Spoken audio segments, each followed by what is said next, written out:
6 months ago, during our last rally, I was in pain, my balance was bad, and my fatigue was debilitating.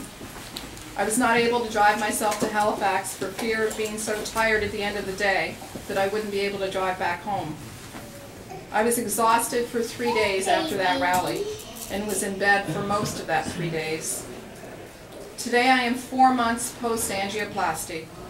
I had my procedure July 6th in New York, and today I am virtually pain-free, my balance is wonderful, and I will go home this evening and cook supper and function normally for the remainder of the week. This procedure is not about a cure. This procedure is about quality of life and the ability to live life with a semblance of normalcy. I still have MS. I still have days that I am affected by pain, balance issues, and fatigue. But those days are few and far between, and precipitated by doing more in a day than I have done in years. We are not asking anyone to cure us.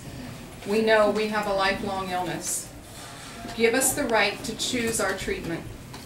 Ask us to participate in a trial which involves the actual procedure, and track us.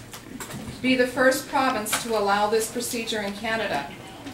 Have the compassion to allow us to live again. Wonderful.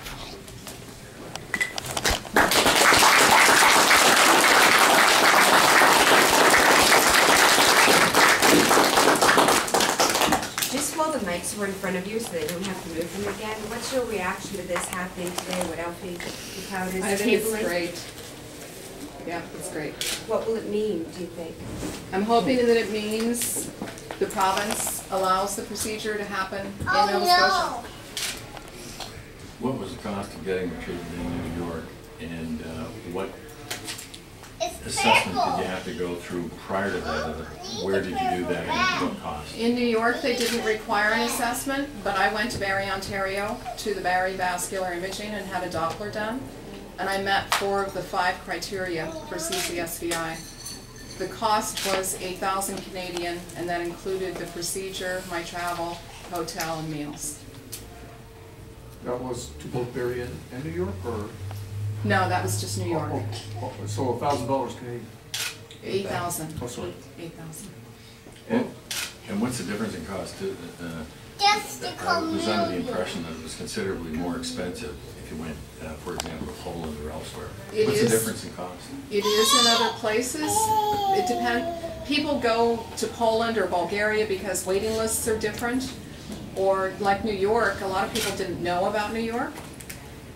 So it's all who knew where to go and where they went.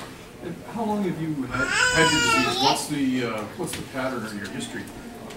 I started my symptoms in 2000. I was diagnosed in 2008, and then I had the procedure July of 2010. And one of the criticisms of those that weigh this up and are asking for more science from somewhere else before they move ahead is an expression that this may simply bring about temporary relief.